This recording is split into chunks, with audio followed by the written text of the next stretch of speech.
Good afternoon, everyone. The board is meeting this afternoon in work session. And as you know, work sessions are opportunities for the board to engage in discussion and to receive information. There'll be no formal action taken today during this work session. We have 6 members present at this time, and Mr. Bickford is running late. He'll be slipping in very shortly. We have one agenda item, and that is a discussion of our board norms and communication processes. So I'll begin by saying that the appointment of our new superintendent affords us the opportunity to continue to build and strengthen our governance team. And a major step in doing this is to review and to affirm the board's norms and communication processes.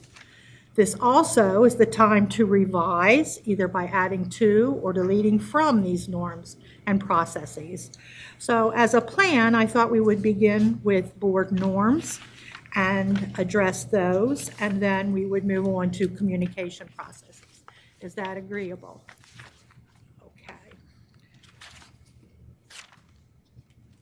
So everyone has a document, board norms, and at the top of that document, it says operating norms should be reviewed and or revised by the full board at least at each reorganization following an election. And if you notice at the bottom, there are notations as to when these norms have been revised. Anytime there's been a change in the makeup of the board, I believe there has been an attempt to have a meeting either at a retreat or in a work session to review and revise these norms if needed. And there is formal action taken at a business meeting after things are discussed informally in a work session or at a retreat. If there are actual changes to be made to the norms, that happens as an action item in a board business meeting. So at this time, we'll just be discussing what we have here and any suggested revisions. As you know, norms are customs, habits, and expectations for the way things are done in groups. Our board norms delineate how we will operate, what our ground rules are.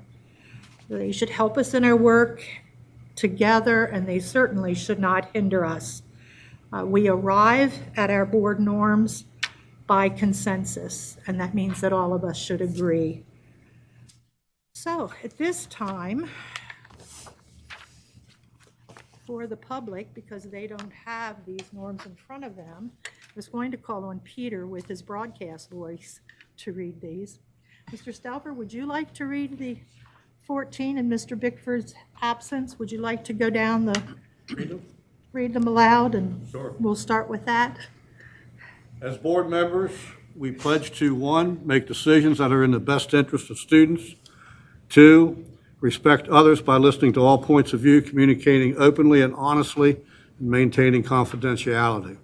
3, be punctual for board meetings and notify board leadership of absence or delay. 4, be prepared for participation in the collective decision-making process. 5, adhere to board communication processes. 6, share ideas and information. 7, seek consensus and honor the majority decision. 8, discuss differing opinions collectively in order to seek resolution. 9, respect colleagues' votes after a debate has been held and a vote taken. 10, utilize Robert's Rules of Orders as guidance in conducting and participating in meetings in accordance with policy BEDD, entitled Rules of Order for a Meeting, parentheses, regular business session. 11, limit use of electronic devices during board meetings to business use. 12, recognize and celebrate accomplishments. 13, expand our knowledge of public, individual, and collective education to enhance discussion and decision-making as a member of the board. 14, contact school principals to arrange for visitations. Thank you, Mr. Stauffer. So at this time, we'll open the floor for discussion.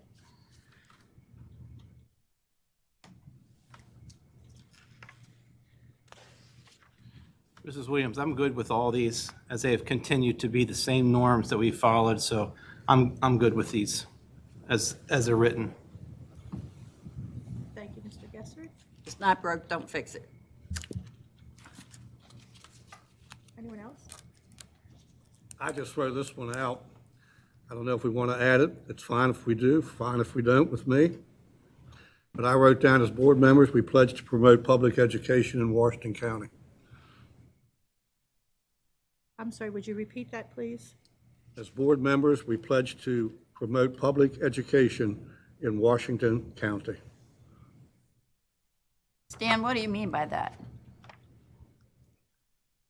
I think, there's some people out there in the community who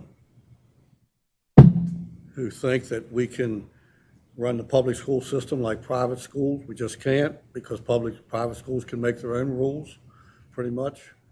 And, I would be against money following the child, that type of attitude. I don't see how we could take money out of the public education budget to fund people going to private schools and so forth. So I think we have to be a promoter of public education and not try to detract it, and also, but at the same time, work to improve it at the same time. That's promotion of it too. That's the way I see it.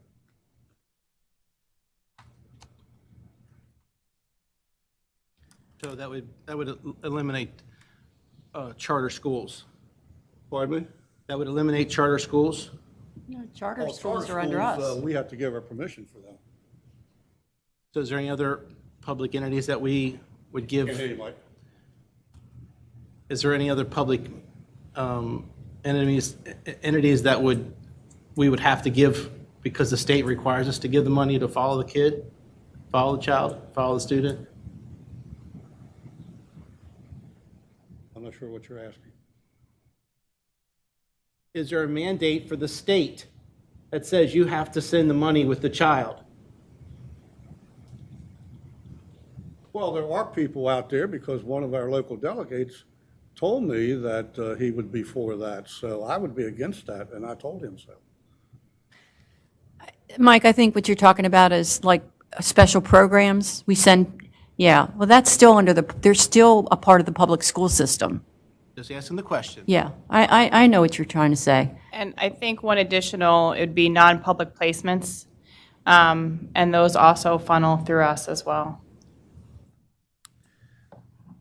I don't know that the pledge as it's written would be something reasonable to put in, because when I first heard you say it, it sounded to me like we're essentially promoting public education to the point where we're telling people they should not privately educate their kids. And I think parents need to have the option and to go and educate their kids where they see fit. So as it's written, I'm not against it. I know what you just said for what April said, April's question, you explained it, but I don't, as that is particularly written in this case, I wouldn't be for Yeah, it would be a adding Well, that. I'm not saying they can't send their kids to private school, but as board members, we're on here because we have to be advocates of public education, or we shouldn't be sitting on this board at all. So I don't see what the problem would be with that. While I don't disagree with the sentiment, I don't think it's an operating norm. And I would also say that the other 14 pledges on there would currently be promoting public education as it is anyway. So I personally would not be for that. I'll just say this, I would hate to see people get on this board that were not true advocates of public education. I don't think Because we have a problem with that. They exist in this community. So that's the way I see it, but I'll go with whatever the board majority says. And the will of the board is. Good afternoon. I almost said good evening. Good afternoon. Well, Stan, I just want to say that I agree with you that if you are a board member, if you are on this Board of Education, that you should support and promote public education. Parents have the right to send their kids to any school they want to or homeschool them. But as a board member, we need to promote public education, and I agree with you on that. Mr. Bickford, just to catch you up, Mr. Stauffer was offering for addition to our list of 14 board norms, Okay. promote public education in Washington County. Did I get that right? Yes. And that's what the discussion is Okay. at this point.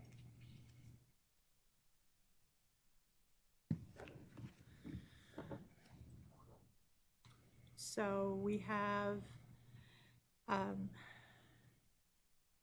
Dr. Zetmeyer, I have to weigh in here, and I am in agreement with your thought that perhaps this isn't a norm, that it would certainly be an expectation, I think, Absolutely. that members of the public would hold for board members, but I don't necessarily see it as a norm in terms of how it would help the board operate and interact with each other in accomplishing the work of the board.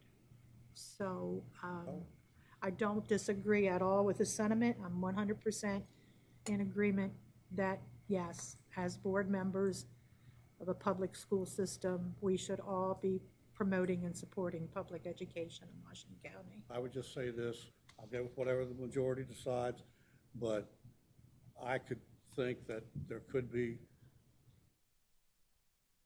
ideas put forth that would not promote public education, but would prove to be detrimental to public education if they were enacted. Of course, those things would, any idea put forth like that would have to not be a violation of Comar, state law, and federal law, and everything else. So, but if the majority feels it's not a norm, So do we have consensus that we want to include this? Do we have a consensus that we do not wish to conclude this? President Williams, if I Yes, sir. may, just to add to the discussion, as I'm just listening and reflecting, looking at potentially the intent, certainly it is the will of the board, but I'm looking at number 12, recognize and celebrate accomplishments. Recognizing that this is Board of Education, Washington County Public Schools, maybe number 12 gets at what is being discussed. I just offer that for board members to consider. And in addition, I would just note, the duties and responsibilities of a Board of Education per Comar does set out expectations involving supporting, maintaining, and operating public school systems. So it is under the spirit of it is under our laws for how boards of education should act and operate. Thank you. Thank you, Dr. Sabine. Thank you, Mrs. Ram. So are we in agreement then that we are not going to include that? Yes. Yes, okay. Does anyone else have a suggestion for a revision or an addition? I have two. Just a revision for number 2. Beginning number 2 with the word show respect to others by listening to all points of view and communicating openly and honestly and maintaining confidentiality. I'm wishing to add the word show because I would like to add a number 15, which also speaks to courtesy and respect, and that would be treat all with courtesy and respect. So 2 would be showing respect by listening to points of view, communicating openly and honestly and maintaining confidentiality. And 15 would be treating all with courtesy and respect as a global thing. And they can't be combined? Well, it would make for a very long sentence. Like number 10? Treat all with courtesy and respect, and show respect for others by listening to all points of view. Something along those lines. How about it's just show respect and treat others, or show respect and treat others with courtesy by, Hold on. I think Show, number 2 captures it all, captures what you're suggesting for 15. Show respect to others by listening to all points of view, communicating openly and honestly, and maintaining confidentiality.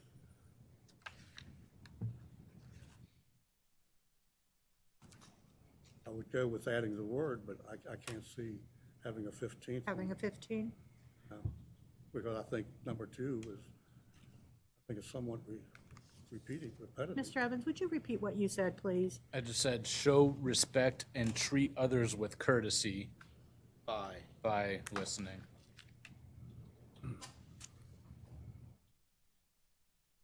Thank you.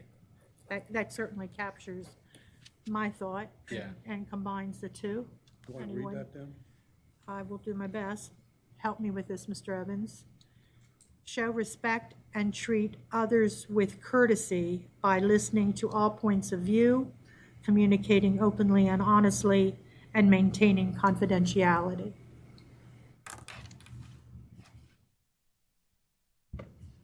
I see a nod.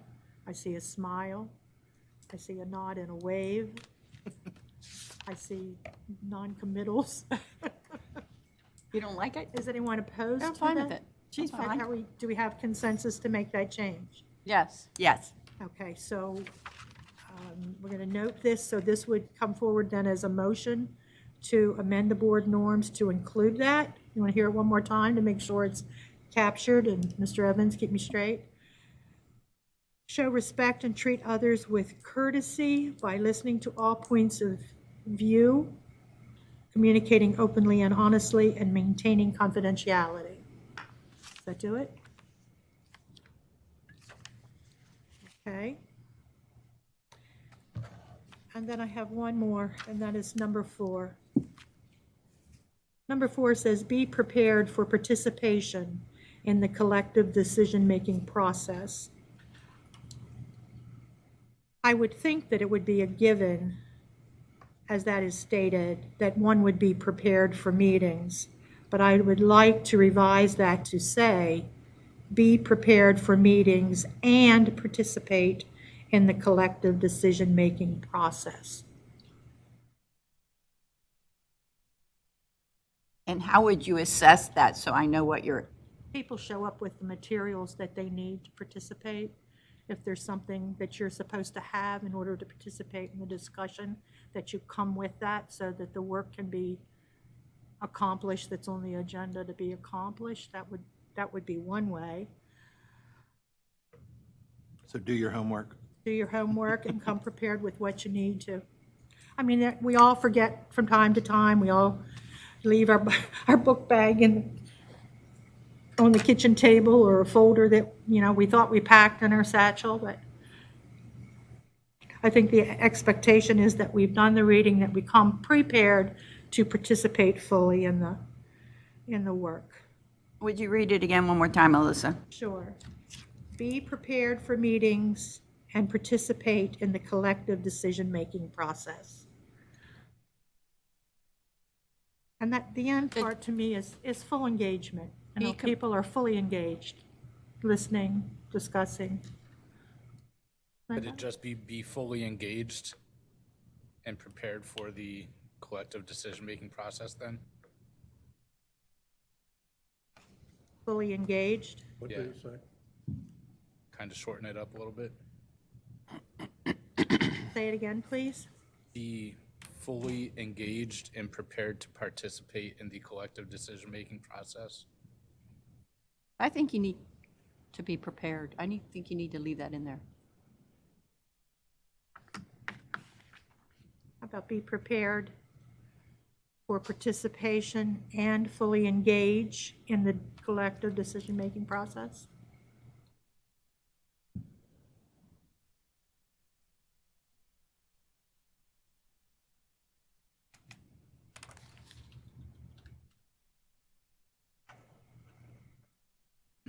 If I may politely, there's been a reminder from either upstairs or downstairs that when you are speaking, to please speak into your mics so that the public the mics can pick up so the general public listening can hear. Okay, this is what I have. What are we talking about when we mean fully engaged? That you are attentive, that you're active listening, that you're not doing something other than what's happening in the meeting. Just checking. I mean, that's my thought. Anyone else have thought about that? That's my interpretation of fully engaged. So this is what I have. Be prepared for participation in meetings and fully engage in the decision-making process.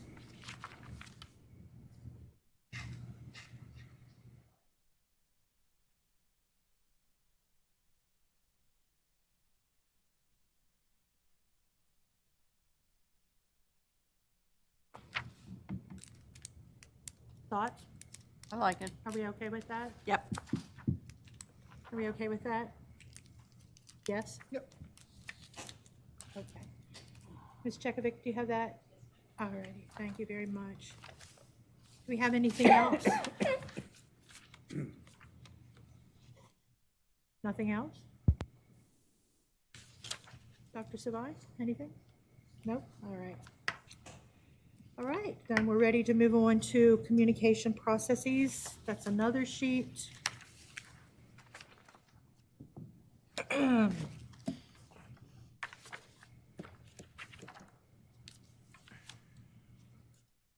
So with these, and I will say that when I came on the board in, 20, whatever, about 8 years ago, these were in place for the most part. They have been revised. You can see Mrs. the Williams. dates there. They were revised in 2015, so they were standing before then if they were revised then. So, Excuse me, Mrs. Williams, could you move your microphone a little bit closer? I'm even having trouble hearing you. I'm sorry. That's okay. I'm sorry.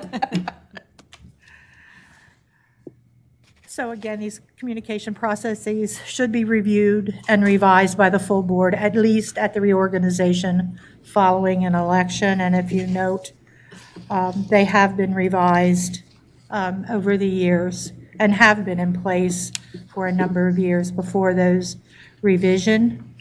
I would say that these communication processes, their intent is not to regulate every aspect of our interactions, but I do think that they guide us and make us aware of how the board is to function.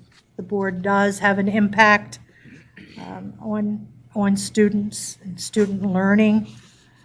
And so we want to make sure that we are conducting business in a way that is efficient and effective. So we have 6 sections to be discussed. So I'm suggesting that we take them one at a time, beginning with Section A, communication with concerned individuals. Does anyone have any concern about any of the 6 statements that appear under that heading? The only thing I would ask is, I know that it's our policy to allow you to respond for us, and that's not here. You're speaking via email?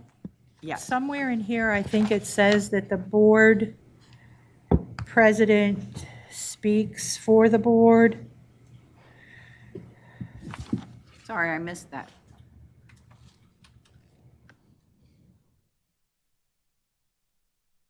It's not in section A. There is a Which provision. section? C9, I believe. The board president or vice president, in the absence of the president, will speak on behalf of the board. The president or vice president speaks for the board only on positions adopted by a majority of the board. I don't know that there's anything specifically in here about emails. I didn't see anything about emails. Would it be more appropriate for that first sentence to be moved to Part A and then leave the second sentence where it is? I'm sorry, I'm not following you. So that first sentence in Part C9, Oh, okay. the board president or vice president in the absence of the president will speak on behalf of the board. Should that particular sentence be number 7 in Part A? And then leave that second sentence, the president or vice president speaks for the board only on positions adopted by a majority of the board, be left in that section the way it's written?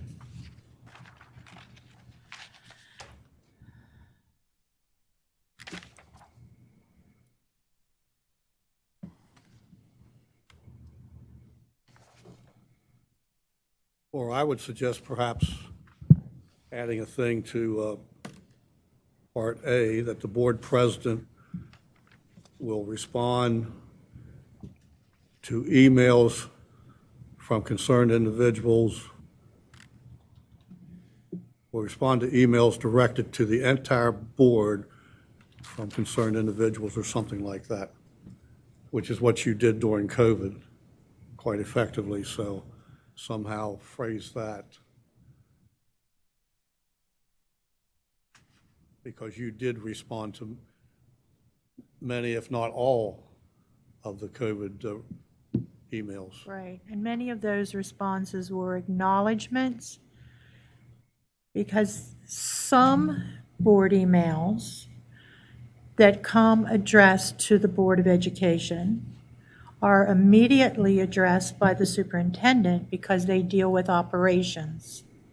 And there are times when, as board president, I do not respond to that email because it has been answered by the superintendent as a matter of school operations. So, But you do field those questions that are sent to us. right.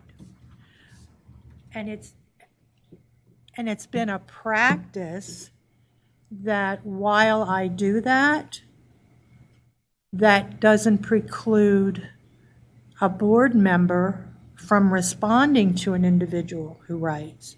As long, I mean, that's been my understanding. Right. As long as all members are copied on that email. And that has happened on occasion, right? Yes. So do we want to capture those things here, and how? If we receive 225 emails concerning masks, the president gets to answer. Whoever he or she may be. Thank you, Dr. Zampa, on behalf of any current or future president. Okay, so, I'm sorry, I did not mean to be cavalier, No, but I I did appreciate you responding to everyone. thank you. President Williams, if I may, I'll just offer this for board member consideration on the topic. Looking at the document, I see Area C. It appears to me, as I'm reading through this again, it's broad in nature, but then you have 9 items, and 9 provides that latitude where the board, the collective board, is empowering the president to be that voice. But as I think about the protocols that are best practice in facilitating strong communications with our parents, our teachers, our school counselors, I believe just as a point of emphasis on that first page, item A, communications and concerned individuals, as I look at that first sentence, we all recognize whether it's a superintendent or elected official, it could be a public meeting, it could be an athletic event, performing arts event. We've all been in those situations where perhaps a parent or constituent is not pleased regarding a matter. And as in our positions, we listen. And more often than not, if it doesn't become clear as we're listening, perhaps the best question is, have you had a chance, there's an issue with a teacher, have you had a chance to speak to that teacher? Or if it's administrative related, have you had a chance to speak to that assistant principal or principal? And if the answer is no, then perhaps that's the best guidance. And if that has occurred and they're not pleased, then I believe the intent here would be for a board member to listen and then share that with the superintendent, and then I could have appropriate staff. It may be one of our supervisors. It may be a director that provides additional support. It may be, in most cases, will likely be a principal or assistant principal. So I just offer that as something for the board to consider, because more often than not, most of those issues and conflicts are best resolved either in the classroom or at the school level. Thank you, Dr. Sirline.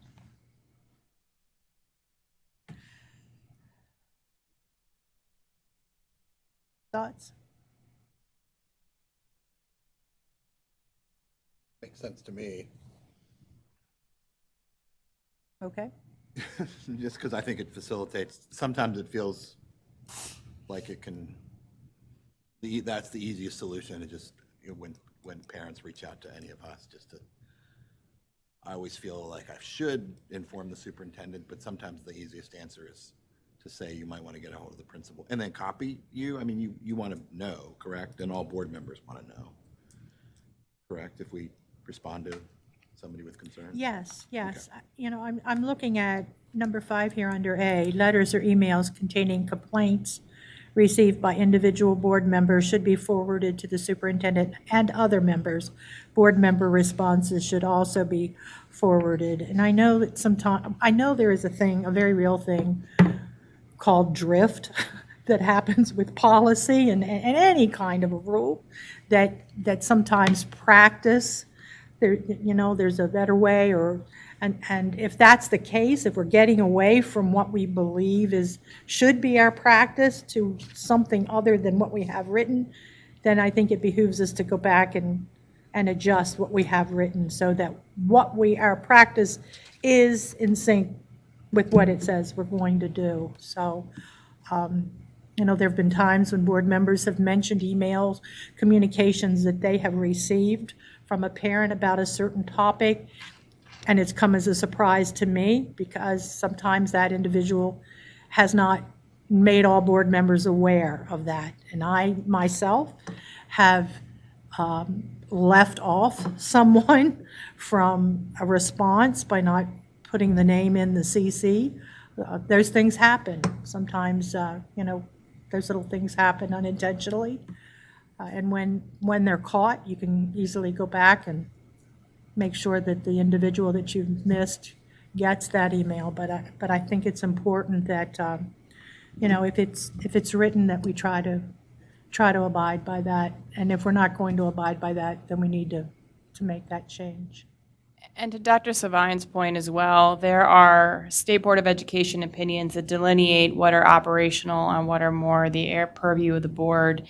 There are a lot of cases a lot of decisions between 2009 and 2012 that specifically, I guess there was a rash at that time, of board members receiving complaints, doing unilateral investigation, following up, trying to resolve it, and the state boards essentially said those items that are operational in nature should be deferred to superintendent, 1, because they're operational, and 2, board members should not be acting unilaterally, should be acting as a collective body as they are charged by the law So I would agree with Dr. Svine, that provides further insulation from board members as well, because when a board member acts unilaterally rather than as a collective body, which is outlined further down, it does open you up to some individual exposure versus insulation you have when acting as a board. And I'll just add to Mrs. Ram's comments, once again, providing appropriate coverage for board members that are actively, in many cases, out in our community. You want to be accessible and have a reasonable level of responsiveness. And a big part of that role is listening. And as I mentioned earlier, if when posed the question, have you had a chance to speak with that teacher or principal, the answer is no, then there's that polite guidance. And it's also very appropriate to say, hey, if this has not been resolved at that level, please feel free to circle back with me. And at that point, if it hasn't been resolved, or perhaps it went through the teacher, principal, it may very well need to be referred for a further review. And at that point, as Mrs. Ram has mentioned, then if it's an operational function, then it should come to the superintendent for the superintendent to review and then assign appropriate staff being at the closest level possible to resolve that matter. So do we need to do anything with any language in section A?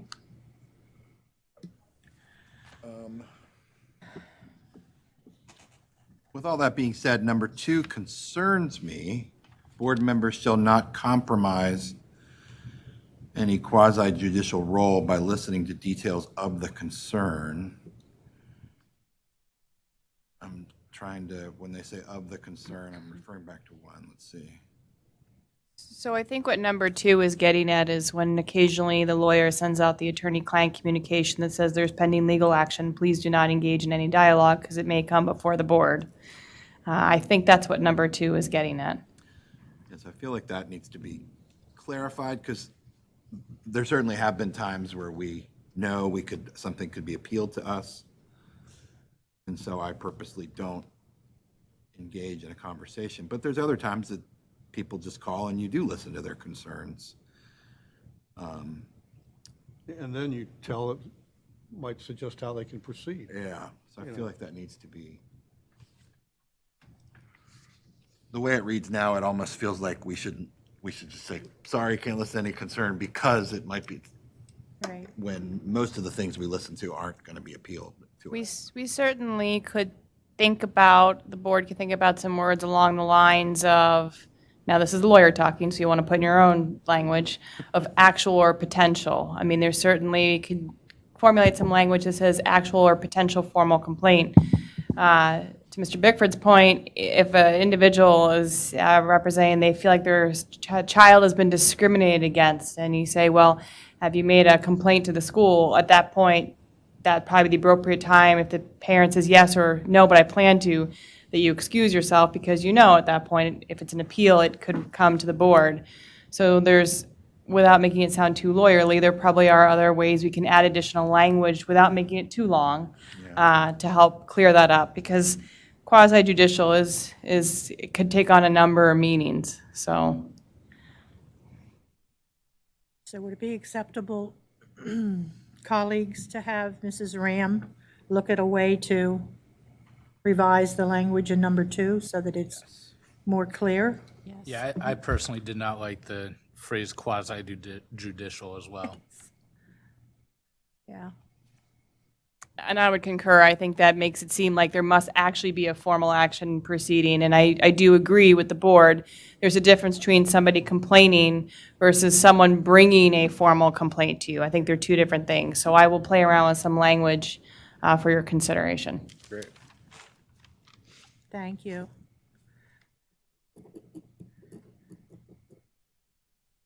Anything else under A? Well, where did we land on Dr. Zentmeyer's suggestion? Or should we specify that when appropriate, the board president responds to emails. Be the first point of contact to field those questions sent to the board in general. Yeah, maybe emails that are sent to the general board are to be responded to by the board president. Or something Say to that again. effect. I just love One writing more time. out loud. I have some language that might help here. Okay, go Okay, right, yeah. go ahead. The president shall respond to emails from concerned individuals when such emails are sent to the collective board. Perfect. That makes sense.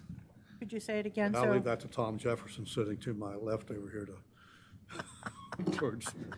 It's like would policy you, meeting. would you repeat that for all, and then we'll see if we're okay? The president No, no. shall respond, shall respond to emails from concerned individuals when such emails are sent to the collective board. And you're suggesting that we add that as a number 7?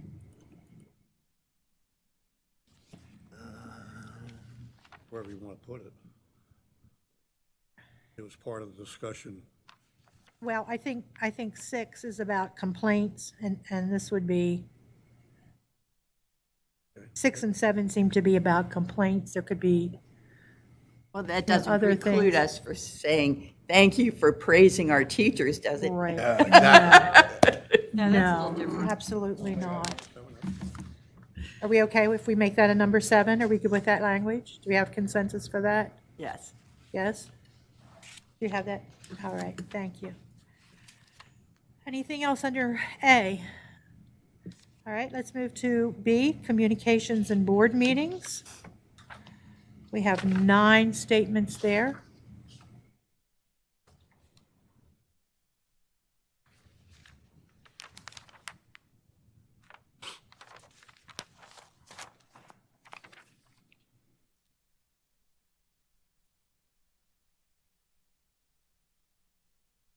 Are we doing what we say as we have written here? Well, I think perhaps that there are times, and I'm guilty of it from occasionally,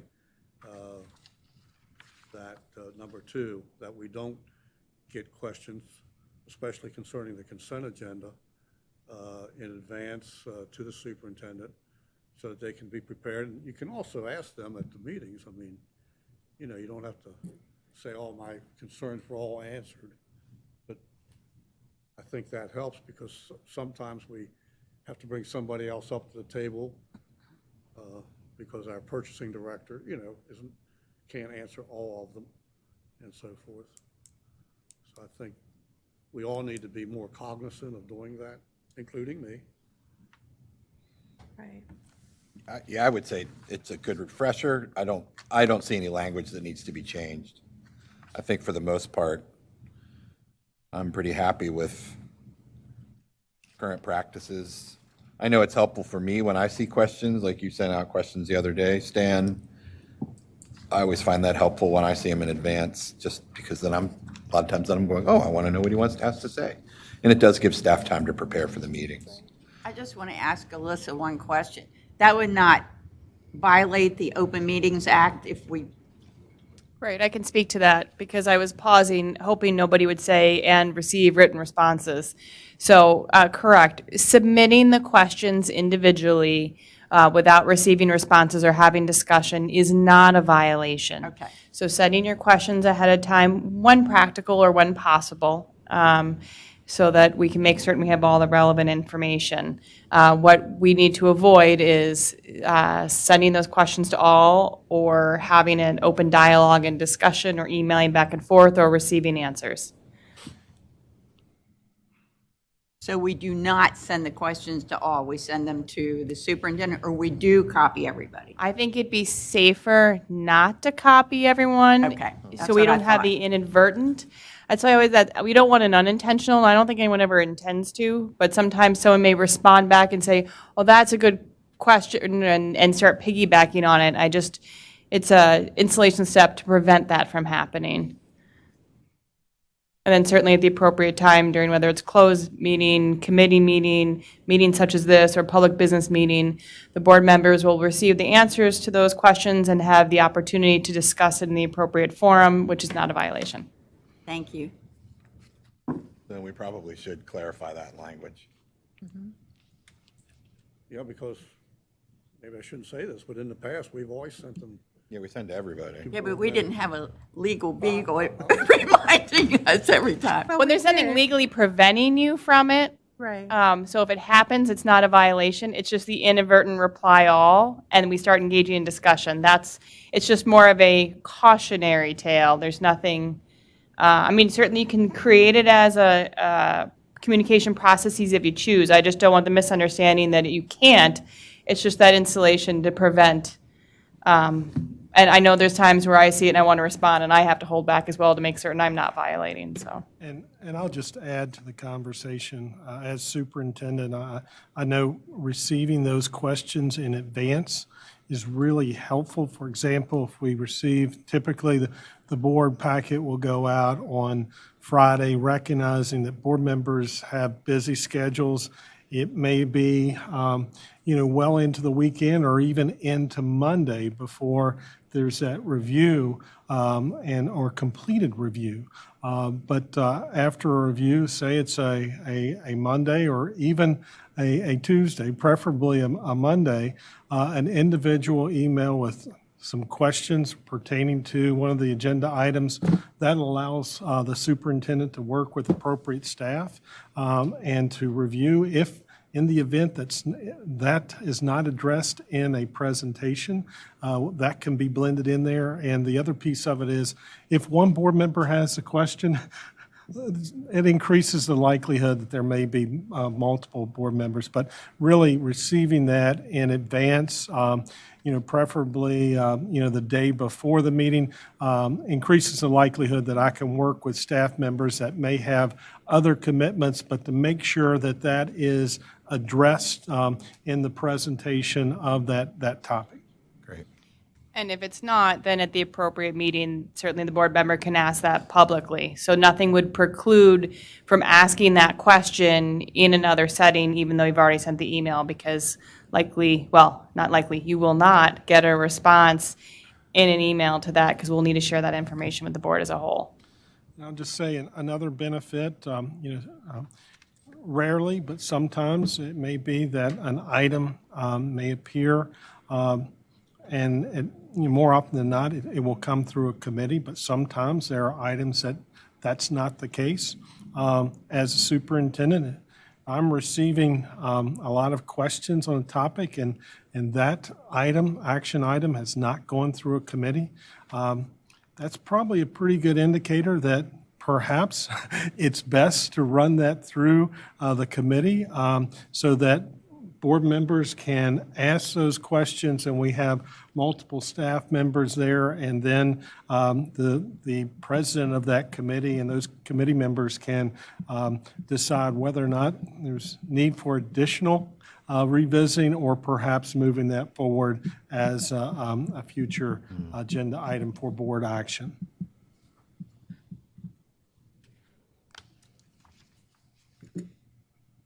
Okay. So in terms of refining language there, do we need to do anything?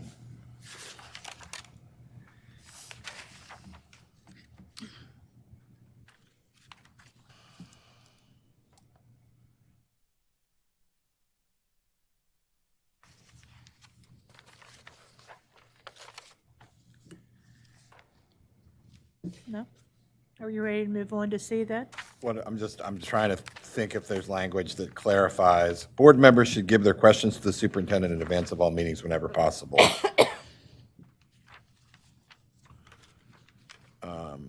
In advance of all meetings, whenever possible. But do we need to say, Like what types of questions? and how do we capture that we shouldn't necessarily share those questions with the full board yet?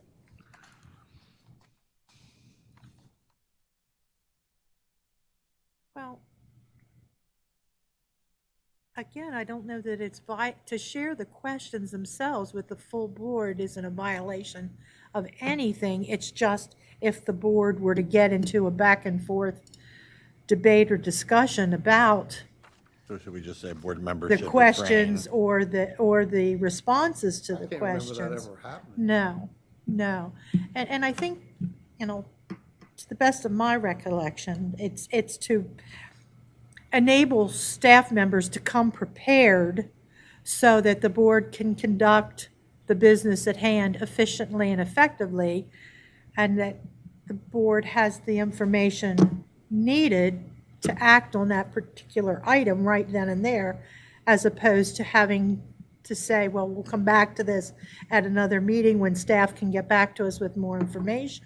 Yeah. So, I seem to remember, we had a open meetings workshop, I think it was before Ms. Ram came, but they captured some of that in the discussion where they said, and this was I think the legal counsel or consultant from MABE, and it was just, they encouraged you, even if when you email questions to the superintendent, still ask that question in a public setting, and then I think because I kind of remember you saying we should need to do that more, which is always a good practice.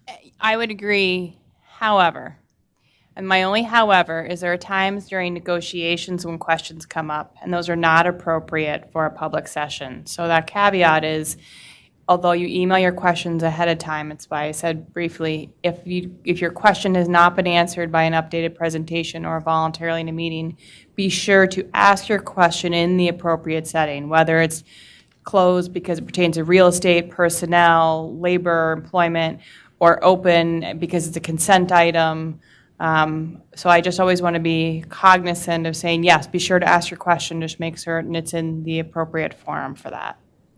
I don't think we've ever done that with negotiations in open session.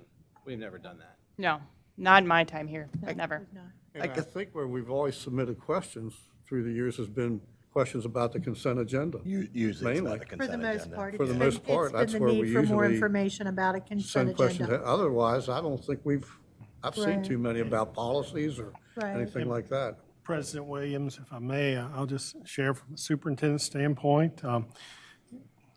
If it ended up being questions regarding a consent agenda item, I think that's very beneficial to receive. And I'll yield to legal counsel if there's a different thought here. But what I heard is in the event that it is an email, say a board member that has questions regarding an agenda item, and it's sent to all, as long as you're not receiving the response in that setting, which would not be, that would not be open to the whole public, that will present a problem.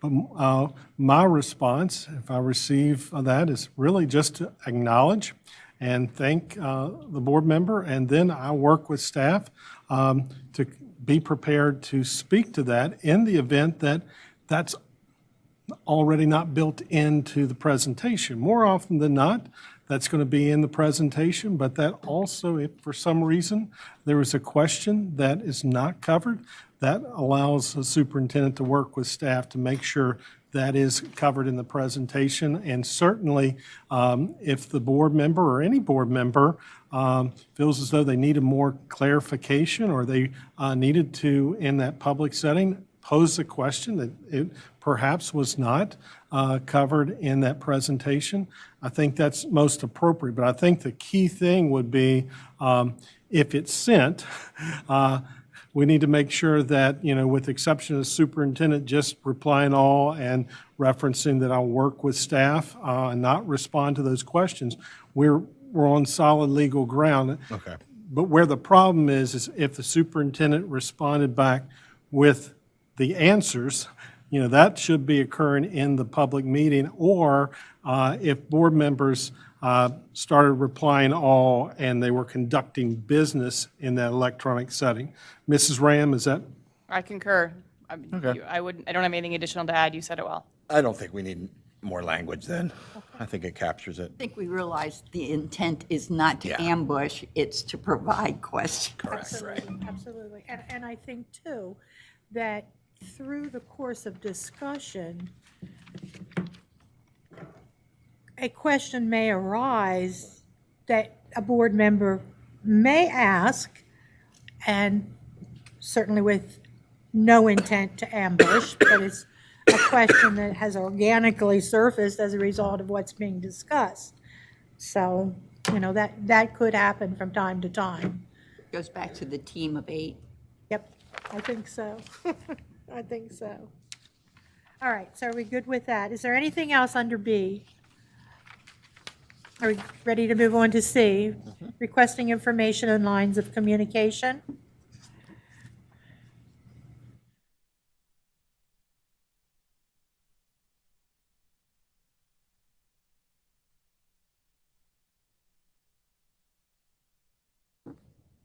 I think I just want to clarify, based on the conversation we just had, if you look at number 2, it says individual requests for information should be made in writing or email to the superintendent and copied to all board members. Again, the information will be shared at the appropriate time, so I don't believe what we discussed just a few moments ago conflicts with number 2. I don't believe it's the same type of information. So are you suggesting that we eliminate the words "and copy to all board members"? Or no? It's okay to copy that we're requesting the information. Right. That's okay. We maybe just want to, At the last sentence says responses generated will be copied to all board members. Maybe that's what we need to get rid of. yeah, I think that's what we want to be careful of, because if there is a question asked, although it's one thing, so this is what I just want to think about. It's one thing for a board member to say, how many ESP staff do we have? How many certificate staff do we have? And and Dr. Savine responds and provides the information, right? Because it's not an action item. It's not something that should be for board agenda. So we maybe want to put some language in number 2 that delineates request for information separate from items on board agenda or require board action, right? So maybe individual request for information, comma, not subject to board action, comma, just to delineate that. Because there are times that board members do have questions that are not board action items, but are, hey, how many sub-bus drivers were we able to, or something that's just data that's not a action item or board agenda item or board discussion item. So you're suggesting individual requests for information not subject to board action Correct. should be made in writing or email to the superintendent and copied to all board members. And then we're good with the rest of that? Yeah, I would defer that I think you read 2 as a whole. That's the lawyer reading it. I know some of the English background might have a different take, but.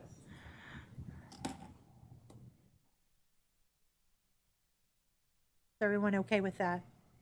It seems to me that may have been put into this document because of the actions of a former superintendent before Dr. Michael was superintendent, when board members were asking for information, and that particular superintendent was somewhat reluctant to do it. Mr. Guessford, you're smiling, but Yeah, because would I it cost you be- would I be hitting home a little bit? That's you. Because it cost you $75 I'm just going to be frank every about it. I hour. think That that's where it information came will come from. at a cost. Yeah, the cost. Yeah. However you remember. Maybe it's ripe for, Self, are you suggesting that we don't need that last sentence? Perhaps. Did I speak out of turn, out of line? Because I see people laughing, but I'm just frank, folks. I mean, I mean, Laughing because you're right on it. It was silly when he did it. I said, I'm only laughing because it was silly that he did it. was. Because it was never ill intentions, but to allow the superintendent to go unchecked at the time, that was the whole issue. and I would suggest that I can understand, appreciate the need for something being in writing, but there are times when a phone call is made, constituent is asking for information, board members is in dialogue with, or needs to respond to something, and I know there's times checked with me, what can I legally say and how can I legally respond?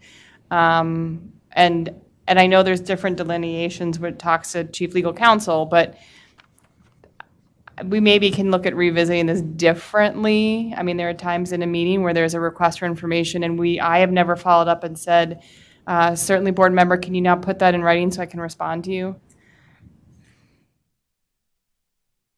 because that situation, I'm thinking, was somewhat alleviated because that superintendent's successor became much more open to providing information to the board without us having to ask for it and saying, oh, hey, this is going to take staff's time and everything. And so that situation was alleviated somewhat by the actions of the following superintendent. I'm sorry, I didn't mean to cut you off, but I would think that we could do without that sentence, because I think the superintendent would let the board know if there was an exorbitant amount of time expected to be taken to get a compilation of whatever to provide information or honor a request for information, and be able to make that determination if there was a different way of addressing the concern than by spending that amount of time to get that information together. So I just don't see the need for that sentence, and I agree. think that it could be left to the superintendent's discretion to communicate with the board with regard. So do we have consensus to strike that? Yes. Yes. Okay. So we're eliminating the last sentence in number C2. Are we eliminating the following sentence, responses generated will be copied to all board members?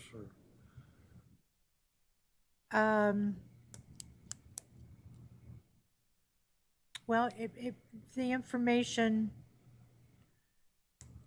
I mean, to me, when it says copy to all board members, that sounds to me like the responses will come via email.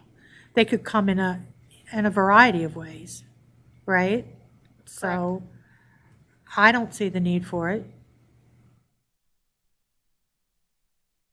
I mean, I would trust that the superintendent would make all board members aware of that information.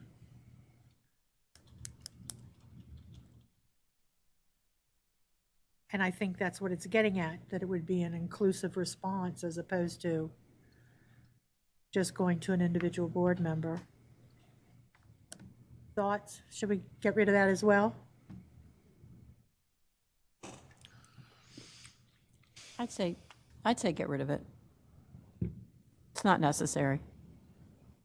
Mr. Bickford, do you I ponder? agree. Yeah, no, I agree. Yep. Mike, Darrell, we good with that? Get rid of it? Yeah, I just don't want to get involved because that was more about me anyway, so. Well, we don't want to About make the it, Mike we don't want to amendment. make it about you. Okay, and We want to make it about best hey, practice. thank you. I forgot that we're on video. Yes, there were probably others who requested information. No, there too. wasn't. There wasn't? Okay. No, there wasn't. Anything else?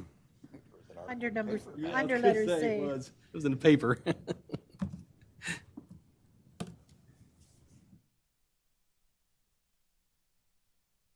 Are we ready to move to D? Communications President and Williams, I do want to speak to number 8. Oh, sure, go ahead. I think we do need to remind people when they start to talk about something to explain the acronym, because we might know what it is, but the public doesn't know what it is. So if they would do that at the beginning of a presentation, it would help. Thank you. That's a good thing to Mrs. Williams, be reminded of. you also had asked about when we have, and this may be something we want to put in there, when the individual committees meet, you wanted a report. Would you want that added to that somewhere where we, number 4, maybe something?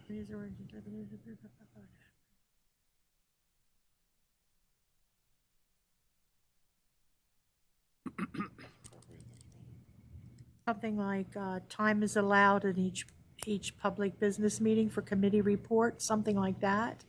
Well, we already have that, and I think if I'm understanding Mr. Gaspard's question correctly, I believe there was a time where a discussion came up where it was not having the information. We have committee reports, and they are public documents, and that they weren't, I think, widely disseminated. Is that, or I think you had just asked to maybe go into detail a little bit more. Right, just, I didn't know if you wanted to Very add good. something to that. I understand what you're saying. or it's the staff that develops the minutes for those committees and then disseminates them. So without telling the staff to do it more timely, right? So I'm just trying to think of some appropriate wording, just so it is timely received by the board. Well, sorry to interrupt, but I think the staff does get the information out very timely.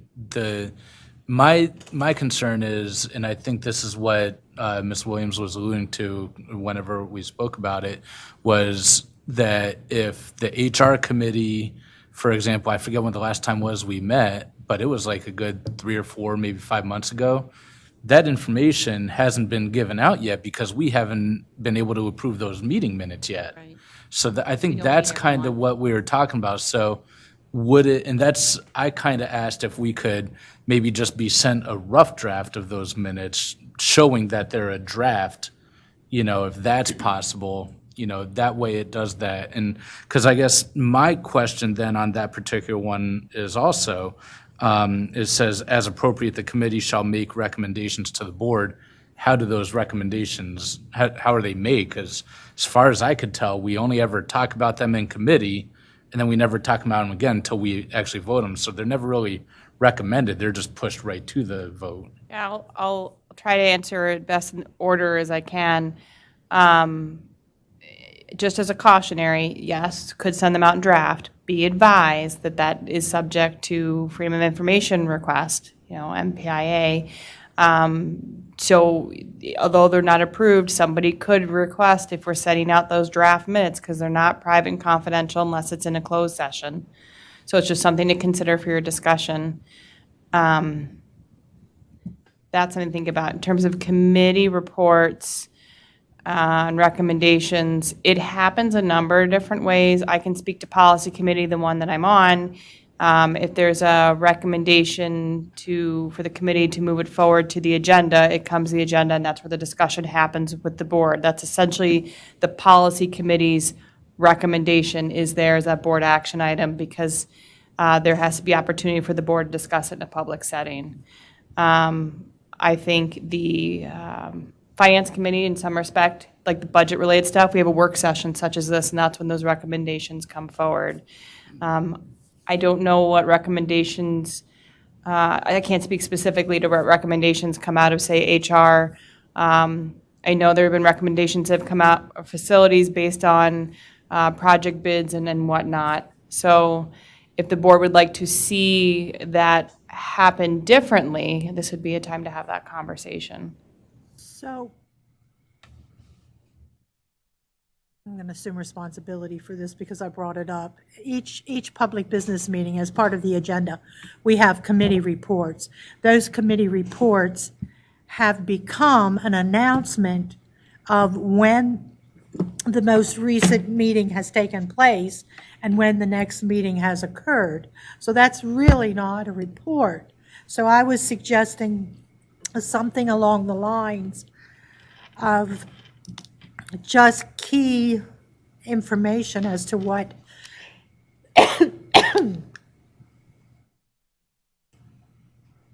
And I'll say, Mrs. Whitlock, during one of our facilities meeting, we had to go into closed session, but I didn't include that closed session information. I just used the information that was provided during the general conversation. So I think there's an opportunity where you might have that situation where you just can't go further into discussion, but it was helpful for, if I was listening to that, I'd appreciate just hearing just a little bit of what's coming up, because it just kind of fills you in that there's an agenda item coming maybe in a couple meetings from there that we're already thinking ahead, of that process. So especially with facilities, when we're talking about attendance and moving students and schools and things like that, it kind of, I think we try to help all board members to understand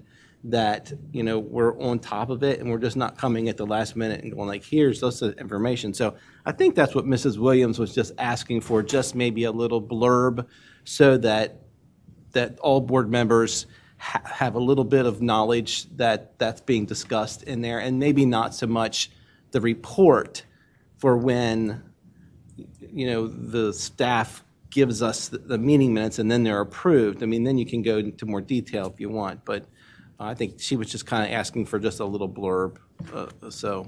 Well, I can would I agree. add to I'd that? say, I think that's where she's going with it. Right, and- because like when your facilities committee went to Tech High and you talked about what was going on there, I think that's what she's asking for. Yeah. I would agree with the conversation, and I think that is the intent of this discussion point is kind of a high-level, kind of executive, some really high-level, just a couple sentences, statements in terms of the broad items of discussion. And in terms of referencing your closed session, we do a media announcement to indicate the topics in closed session. So while that is public, and there's actually a recent decision I did email the whole board about when we have to disclose that, we just have to be cautious not to talk about, and we know in facilities when we do, right? So, but if you ever want to raise, just for public's awareness, the reason you went into closed session, the media announcement we do, it's run through legal just to make certain, is your good guide of what you can say, to keep it transparent without discussing what was actually said. And we don't have that happen very often.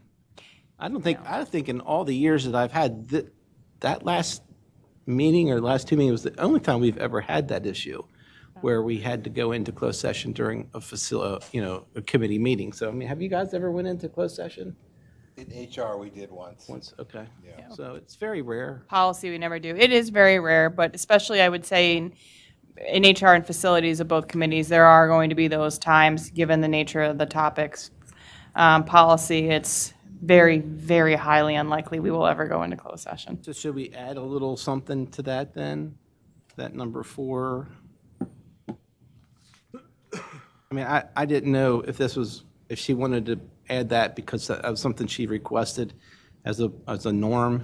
Do we need to add anything? Because it says, as appropriate, the committee shall make recommendations to the board. It's just more over than what she was asking for in the past.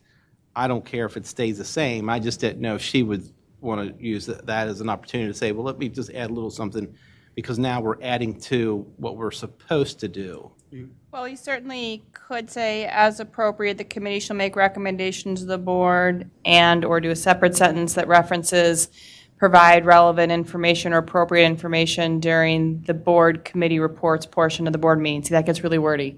But if we can find a way to truncate it, if we want to add that as one of the, See, Gary already says everything I'm going to say in the report. Yeah, during the right. meeting. I mean, I was thinking that perhaps the reports to the board from the committees could just be, I don't like to use the word rehash, but review what was on your agenda for the last meeting briefly. I'm fine with That we that. discussed such and such, so-and-so. Absolutely. As and- appropriate. And not go into details about it. I mean, I don't like adding words, but I didn't know if she wanted to add something there for that. So I'm happy not to add it, because I think, that's more of just that would something be that. my idea of a basic committee report, in lieu of the fact that the committee's minutes or the meeting's minutes have not been approved yet.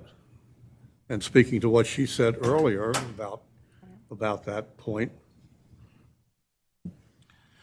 So then on number 9, with the board president and president, if they meet as a leadership, should that be a point of discussion maybe also to be brought forth? There's some type of discussion? If they're meeting because they're meeting on behalf of the board, should that be, now I'm not talking about individual, I'm talking about if they're meeting as a team, should that be a report back to the board? Are you, Mr. Guessford, are you referencing the transition or entry plan, or no? Okay. No, I'm just in general, because we're asking a little bit more for the committees. So Okay. if the committees are going back to their committee and they're responding, and if we have people that are acting for, we never really had too many options for this, but if we ever had that, should that be something that we should be aware of as a board? I think for an example, and correct me if I'm wrong, there were times during the superintendent search that there was some conversations with leadership, and then we came back before the full board and had discussion, but that was, I think it had to do with like signing some stuff with the contract and whatnot, but. I just didn't know if they're meeting, and that wasn't about what you were talking about. It's just if we ever had that opportunity where they're meeting as a team for the board, if they would report, like into a closed session, what was Yes, sir. discussed. I'm following your logic and intent there, and I would agree. I think, first of all, if it is a committee meeting, then in most cases, if not all, it will be eventually reported out through to the full board for action in most cases. And if not, if something is an item that's coming forward that's public, it could be the leadership of that committee may provide that high-level update. And if not, and if it's something that does fall into the purview of closed session, then certainly reporting out to the full board would be most appropriate. Does that? Yeah. I mean, and a good example is when our Melissa and Stan meet with, another elected official, they come back and tell us.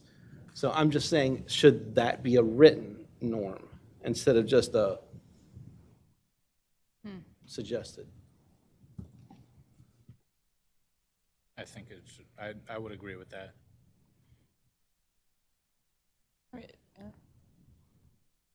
I mean, you're already doing it, so if we're doing it.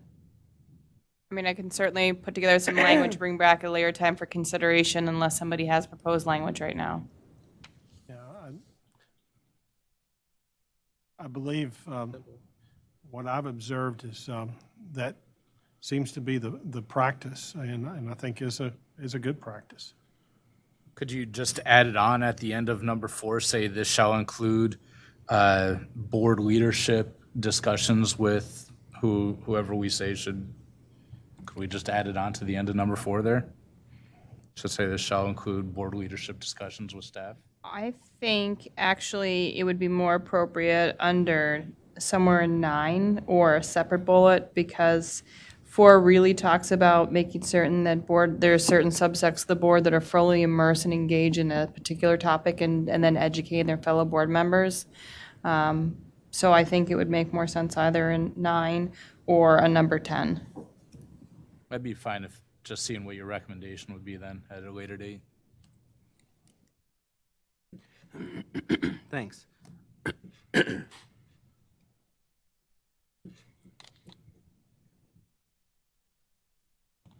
So, Mrs. Ram, you're going to prepare language to capture a suggestion made.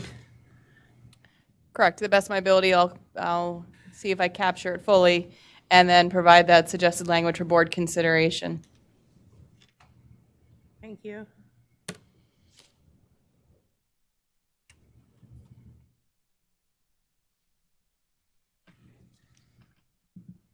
Anything else under C?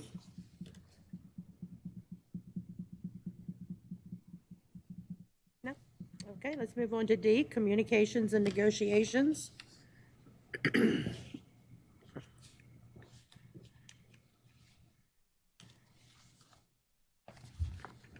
I thought it was summed up current practice well. I agree. I had one recommendation. Oh. I had a recommendation where it says board members should avoid and resist communications with school system negotiators outside of official board sessions and at all times with union negotiators individual about negotiations. It shouldn't say should, it should say must. What did you say? To replace the first should with a must, you must not, or must avoid. Because there, should is just, And resist out? yes, and you can take resist out. Yes, Take out what? resist, I agree. And resist, right? Yep, so board members must avoid communications with school system negotiators outside and keep the rest of that. Because And board, resist comes out. yeah, that can come out, it doesn't have to, it's too wordy. Because board members really, during the negotiations process, must not be having that. Should isn't quite strong enough. Should says, well, you probably shouldn't, but must says, don't do it. Right. Well, it says must in the other two statements there. So what we have is board members must avoid communications with school system negotiators outside of official board sessions and at all times with union negotiators, individual employees, and the press about negotiations during the negotiations process. Do we need and resist? Shouldn't No, it we just took avoid? that out. We Okay. took that out. Are we good with that? Yes? Yes. Okay. Thank you, Mrs. Ram. Thank you. So we have one statement under communications and confidentiality. Do we need any more than that? See anything I would change in it, but No? Are we good? Yep. Okay. That brings us to F, communications and social media.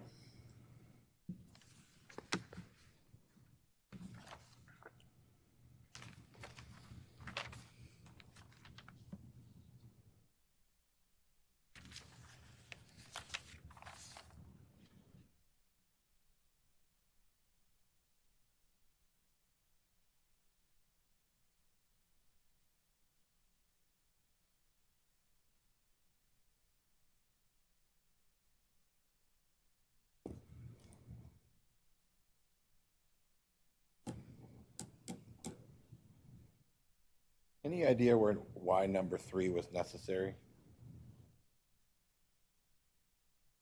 Why it was added? Well, number 3 is consistent with our board policies and regulations. I don't know why it was added, it was before my time, but we do have similar language in our, can't remember if it's a policy or regulation, but we do have similar language.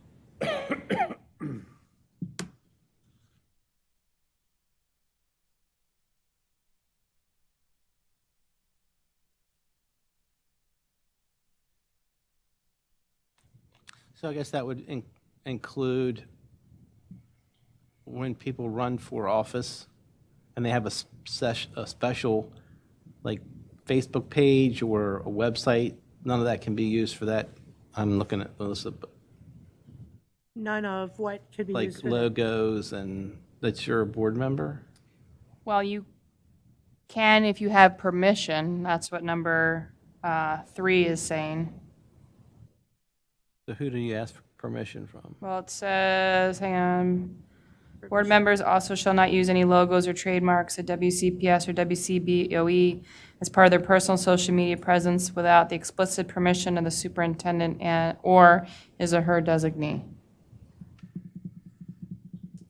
I don't think I have anything on mine. I don't think that you have anything on I have yours. to look, But it does open it up for, right. other candidates that are saying they're running for the Board of Ed. I don't know if they are, but I'm just thinking, but I I have to look at my campaign page. Well, It's I so don't think you different do. from my, I was gonna say, as a campaign page, I'll be perfectly honest, when I did my write-in campaign, I used every one of the mascots for the thing, not knowing that this was a thing. But I also was not on the board that I took a pledge of oath to hold this also. You didn't know it was a Right, thing. right. That's So- a candidate then. And I'm happy that I'm reading this now because I was getting ready to use the same thing. I'm happy I didn't put anything out there. You can just answer super But- if it's okay. Yeah, exactly. Fine, isn't it? But As a blanket, as a blanket, could we just ask for Right, permission yeah. to use anything that? so, And as a sidebar, those that have seen that other Facebook page that has satire that references our school system, we have had discussions with communications and the legal department of whether we have trademarked or copyrighted any of our logos, because they are utilizing them in their posts, and we do have some families concerned that it's our posts. And so that also ties into the conversation about candidates who are copying and pasting logos and whatnot. I thought that as a public entity like that, we weren't allowed to trademark those, and they were for public use. Like let's just say Smithsburg Booster Club wants to go and have 500 shirts printed up and sold at their opening football game or whatever. Do they need to ask for permission? Because technically, they're not ran by us, or correct me if I'm wrong. Well, they're also they're operating on behalf of supporting the school and promoting the school. So there's differences there as well, as opposed to, I mean, yes, you do run into the issue of First Amendments and some of that. So I don't know that this is quite the appropriate time to launch into that discussion and explanation. I think we can have a session at a later date to maybe discuss that. Again, I need to do a little more information, what we've done a little research, not information, excuse me, research as to what we've done in the past and what communications department has done. I'm waiting for Ms. Anderson to return. But at this point, though, talking about what we have here, then certainly it just says board members just need permission to use it, so. I'll be asking you questions about my about my logo. So do we need anything changed here? Are we good with what's here? Well, I'm going to I guess I'm going to open up a can of worms. Okay. Sorry, legal counsel. There is a word in the last number 5, pornography. And we do have concerns in the community that we have those type of words that are being used with descriptions of some of our books. So if we're not allowed to use it on our personal, are we allowed to have that? And I'm just saying, because I don't know, and I'm having a feeling that that's probably going to come up. Well, where the general public is using the word pornographic is their own interpretation and not necessarily the legal definition of it. I'm not concerned that you have that on your page. So, discussion, if someone were to post about a book of concern, based on our vetting process, I do not believe, I can say with almost certainty, we don't have books of pornographic nature. So if there was a question about a book that is posted, I don't know why that'd even be on your personal Facebook page. I'm trying to come up with an example. So when they use the word in this here, pornographic, it's the legal definition under a state and federal law for pornographic. And I don't have that at my fingertips, nor do I have it memorized. I read you just said we don't want to use that language, and then it's here. So I'm thinking, oh, do we need to? And right, I have said in the past, avoid using the word pornographic because we want to be careful that we're not speaking in our own interpretation of it. As we're members of the board, we're discussing what the legal definition is. And there is a difference. So people's because you have your in your own interpretation what one believes it is, and then the law that the schools have to follow is what the legal definition of it is. But that just basically covers all the protected groups we can. Number 5 does so. As long as you're good, you're the lady. And then my only question is, if going back to the use of the logos and everything, I mean, let's just say I do go back, and quite honestly, I'll probably go back and just change my logo now, but let's just say I did go back and ask Dr. Savine about the use of the way my logo is, and he gave me permission for that, and then someone else came up and said, hey, do you mind if I do this? And he says no. Does that create a conflict of interest since I'm already on the board? Should we consider, not necessarily we should do that now, but it just seems to me like since I'm on the board and, you know, or he could say no to me and yes to someone else. I don't know. Maybe he doesn't like me. I don't know. I think Bad joke. I'm going to put Dr. Savai on the spot here by saying I hope he'd be treating everyone fairly and equitably in terms of picking and choosing who he's giving permission to. So I'll let you speak to that. Yeah, I believe consistency would be key there. What's done for one board member should be done for all. Right. So, yeah, I just didn't know if we should have that part in writing because we're just saying that it's up to his discretion, which I'm fine with. I just didn't know if. Yeah, these are board communication processes and they're guiding principles for the board. And so I think our conflict of interest and our ethics policy would govern the superintendent and the superintendent's decision-making process. I don't want to eat my words, but thankfully we have not run into this situation. Only again is there's this one Facebook group that we monitoring. We're getting parents concerned. It's our page or not our page. But in my tenure here, I have not had a complaint from the member of the public or community about a candidate's use of something because it is mostly, you know, it's just it's holding out that's WCPS as opposed to not.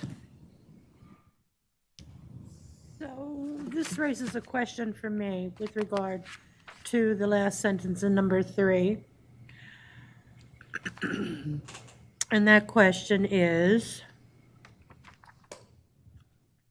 I could see that someone, a sitting board member, or a candidate perhaps, would use a logo or a trademark as part of the Facebook, whatever you call it, banner or profile or whatever. Does this also address if, as an individual board member, I were to make a post, let's say I took a snapshot, a screenshot of the top of this stationery with that branding there and made a post? Do I have to ask permission? Well, If my post was something like, we're attending this work session discussing board norms and communication processes. Would I have to get that cleared by the superintendent? the answer to that is no. If you're taking a picture of the agenda for today and say, looking forward to attending this work session, very jazzed, you're sharing a public document. Okay. Is different than taking the logo and using it for your own personal gain as opposed to sharing or disseminating a public document because the logo is already out there for the public. It's our agenda. Because we would be killed with that because we all go to dinners and stuff like that. But when we you will read savor. that sentence, it doesn't mention anything about personal gain. It's talking about not using it as part of your personal social media presence. Well, I think a use of a logo is different than a picture of the entire public document. You're not just using the logo saying attending a work session. You're taking a picture of the agenda. That's already a public document. I think use of logo is different than a picture of a document because it'd be no different if you uploaded the document and shared it because you're not just using the logo, you're using the entire document. And that document is already out there for the public consumption and use and view. Okay. So in other words, you can say, I'm a member of the Washington County Board of Education. I just can't use the logo or the trademark or anything like that. You can if you ask permission. Pardon me? Can if you ask permission. If you ask permission and it's granted, then you can. Right, yes. he I says yes. understand that. Right. But I mean, if you didn't ask permission and you wrote what I just said, you'd be okay. Okay. Yep. Just wanted to clarify. Thank you. Anything else?